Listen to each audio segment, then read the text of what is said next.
ओम नमः शिवाय। हर हर महादेव। आज हम सुनेंगे श्रावण मास महात्म्य अध्याय 5। श्रावण मास में किए जाने वाले विभिन्न व्रतानुष्ठान और रविवार व्रत में सुकर्मा द्विज की कथा। ईश्वर बोले, हे सनत कुमार, करोड़ पार्थिव लिंगों के महात्म्य तथा पुण्य का वर्णन नहीं किया जा सकता है। जब मात्र एक लिंग का महात्म्य नहीं कहा जा सकता तो फिर करोड़ों लिंगों के विषय में कहना ही क्या। मनुष्य को चाहिए कि करोड़ लिंग निर्माण असमर्थता में 1,00,000 लिंग बनाए या 1,000 या 100 लिंग ही बनाए। यहाँ तक कि एक लिंग बनाने से भी मेरी सन्निधि मिल जाती है। षडाक्षर मंत्र से 16 उपचारों के द्वारा भक्तिपूर्ण मन से भगवान शिव की पूजा करनी चाहिए। ग्रह यज्ञ के साथ उद्यापन करना चाहिए। उसके बाद होम कराना चाहिए और ब्राह्मणों को भोजन कराना चाहिए। हे सनत कुमार, इस अनुष्ठान को करने वाले की अकाल मृत्यु नहीं होगी। ये व्रत बांझपन को दूर करने वाला है, सभी विपत्तियों का नाश करने वाला है और संपत्तियों में वृद्धि करने वाला है। मृत्यु के पश्चात वह मनुष्य कल्प पर्यंत मेरे समीप कैलाशवास करता है। जो मनुष्य श्रावण मास में पंचामृत से महादेव जी का अभिषेक करता है, वो सदा पंचामृत का पान करने वाला, गोधन से संपन्न, अत्यंत मधुर भाषण करने वाला और त्रिपुर के शत्रु भगवान शिव को प्रिय होता है। जो इस मास में अन्नदान व्रत करने वाला तथा हविष्यान ग्रहण करने वाला होता है, वह व्रीहि आदि सभी प्रकार के धान्यों का अक्षत रूप निधि स्वरूप हो जाता है। पत्तल पर भोजन करने वाला श्रेष्ठ मनुष्य, सुवर्ण पात्र में भोजन करने वाला तथा शाक का त्याग करने वाला शाक कर्ता हो जाता है। श्रावण मास में केवल भूमि पर सोने वाला कैलाश में निवास करता है। इसी मास में एक भी दिन प्रातः स्नान करने से मनुष्य 1 वर्ष स्नान करने के फल का भागी होता है। इस मास में जितेंद्रिय होने से इंद्रिय बल प्राप्त होता है। इस मास में पाषाण, मृत्तिका, मरकत मणि, पिष्ठी, धातु, चंदन, नवीनतम आदि से निर्मित अथवा किसी भी शिवलिंग में, साथ ही किसी स्वयं आविर्भूत न हुए लिंग में श्रेष्ठ पूजा करने वाला मनुष्य सैकड़ों ब्रह्महत्या को भस्म कर डालता है। किसी तीर्थ क्षेत्र में सूर्य ग्रहण, चंद्र ग्रहण के अवसर पर 1,00,000 जप से जो सिद्धि होती है, वो इस मास में एक बार के जप से ही हो जाती है। अन्य समय में जो 1000 नमस्कार प्रदक्षिणाएं की जाती है, उनका जो फल होता है वो इस मास में एक बार करने से ही प्राप्त हो जाता है। मुझको प्रिय इस श्रावण मास में वेद पारायण करने पर सभी मंत्रों और वेदों की पूर्ण रूप से सिद्धि हो जाती है। श्रद्धा युक्त होकर इस मास में 1000 बार पुण्य सूक्त का पाठ करना चाहिए। कलयुग में उसका 4 गुना पाठ मिलता है। वर्ण संख्या का 100 गुना पाठ करना चाहिए। अथवा वह करने में असमर्थ हो तो आलस्यहीन होकर मात्र 100 पाठ करना चाहिए। ऐसा करने वाला मनुष्य ब्रह्म हत्या आदि पापों से मुक्त हो जाता है, इसमें कोई संदेह नहीं है। गुरु पत्नी के साथ संसर्गजन्य पाप के लिए यदि महान प्रायश्चित हैं, इसके समान पुण्यप्रद, पवित्र तथा पाप नाशक कुछ भी नहीं है। पुरुष सूक्त के जप के बिना इस मास में एक भी दिन व्यतीत नहीं करना चाहिए। जो मनुष्य इस फल को अर्थवाद कहता है, वह नरकगामी होता है। इस महीने में समिधा, चारु, तिल, घृत, ग्रह यज्ञ, होम कराना चाहिए। शिव के रूपों की भली भांति ध्यान करके धूप, गंध, पुष्प, नैवेद्य इत्यादि से पूजन कराना चाहिए। अपने सामर्थ्य के अनुसार कोटि होम, लक्ष होम अथवा 10 सहस्त्र होम कराना चाहिए। तिलों के द्वारा भी यह ग्रह यज्ञ नामक होम किया जाता है। हे सनत कुमार, इसके बाद अब मैं वारों के व्रतों का वर्णन भी करूंगा, आप ध्यान पूर्वक सुनिए। हे अनग, उनमें सर्वप्रथम मैं आपको रविवार के व्रत का बताऊंगा। इस संबंध में लोग एक प्राचीन इतिहास को कहते हैं।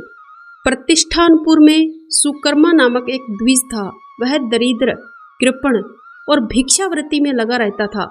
एक बार वो धान्य मांगने के लिए घूमते घूमते नगर में गया। उसने किसी एक गृहस्थ के घर में मिलकर रविवार का उत्तम व्रत करती हुई स्त्रियों को देखा। तब उसे देखकर वो स्त्रियां परस्पर कहने लगी कि पूजा विधि को शीघ्रता पूर्वक छिपा लो।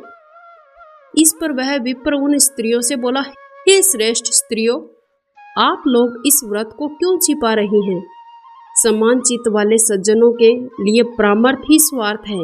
मैं दरिद्र और दुखी हूँ। इस श्रेष्ठ व्रत को सुनकर मैं भी इसे करूँगा। अतः आप लोग इस व्रत का विधान और फल अवश्य ही बताएं। स्त्रियां बोली, हे द्विज, इस व्रत को करने में आप उन्माद तथा प्रमाद करेंगे अथवा आप भूल जाएंगे। इसके प्रति अभक्ति या अनास्था रखने लगेंगे। अतः आपको ये व्रत कैसे बताएं? उनकी ये बात सुनकर उनमें जो एक प्रौढ़ा स्त्री थी वो ब्राह्मण से व्रत और विधि बताने लगी। हे ब्राह्मण, श्रावण मास के शुक्ल पक्ष के प्रथम रविवार को मौन होकर उठ के शीतल जल से स्नान करके उसके बाद अपना नित्य क्रम संपन्न करके पान के एक शुभ दल पर रक्त चंदन से सूर्य के समान पूर्ण गोलाकार 12 परिधियों वाला सुंदर मंडल बनाए। उस मंडल में रक्त चंदन से संज्ञा सहित सूर्य पूजन करें। उसके बाद घुटनों के बल भूमि पर झुककर 12 मंडलों पर अलग अलग रक्त चंदन जप्पा कुसुम से मिश्रित अर्घ्य श्रद्धा और भक्ति पूर्वक सूर्य को विधिवत प्रदान करें और लाल अक्षत जप्पा कुसुम और अन्य उपचारों से पूजन करें। उसके बाद मिश्री से युक्त नारिकेल के बीज का नैवेद्य अर्पित करके आदित्य मंत्रों से सूर्य की स्तुति करें। श्रेष्ठ 12 मंत्रों से 12 नमस्कार और प्रदक्षिणा करें। उसके बाद 6 तंतुओं से बनाए गए सूत्र से 6 ग्रंथियां बनाकर देवेश सूर्य को अर्पण करके उसके गले में बांधें और पुनः 12 फलों से युक्त वायन ब्राह्मण को प्रदान करें। इस व्रत की विधि को किसी के सामने नहीं सुनाना चाहिए। हे विप्र, इस विधि से व्रत के किए जाने पर धन्यहीन व्यक्ति धन प्राप्त करता है, पुत्रहीन पुत्र प्राप्त करता है, कोढ़ी कोढ़ से मुक्त हो जाता है, बंधन में पड़ा व्यक्ति बंधन से छूट जाता है, रोगी व्यक्ति रोग से मुक्त हो जाता है। हे विप्र, अधिक कहने से क्या प्रयोजन है? साधक जिस जिस अभीष्ट की कामना करता है वह इस व्रत के प्रभाव से उसे मिल जाता है। इस प्रकार श्रावण के 4 रविवारों का और कभी कभी 5 रविवारों में इस व्रत को करना चाहिए। इसके बाद व्रत की संपूर्णता के लिए उद्यापन भी करना चाहिए। हे विपेंद्र, आप भी इस प्रकार करें, इससे आपकी सभी कामनाओं की सिद्धि हो जाएगी। उसके बाद उन पतिव्रताओं का नमस्कार करके वह ब्राह्मण अपने घर आ गया। उसने जैसे सुना था उसी विधि से संपूर्ण व्रत किया। अपनी दोनों पुत्रियों को भी विधि सुनाई। उस व्रत को सुनाने मात्र से ही महादेव जी के दर्शन से तथा उनके पूजन के प्रभाव से कन्याएं देवांगनाओं के सदृश हो गई। उसी समय से ब्राह्मण के घर में लक्ष्मी ने प्रवेश किया। अनेक उपायों तथा निमित्तों से धनवान हो गया। किसी दिन उस नगर के राजा ने ब्राह्मण के घर से होकर राजमार्ग से जाते समय खिड़की में खड़ी उन दोनों सुंदर अनुपमेय कन्याओं को देखा। तीनों लोकों में कमल, चंद्रमा आदि जो भी सुंदर वस्तुएं हैं उन्हें वे दोनों कन्याएं अपने शरीर के अवयवों से तिरस्कृत कर रही हैं। उन्हें देखकर राजा मोहित हो गए और क्षण भर के लिए वहीं खड़े रहे।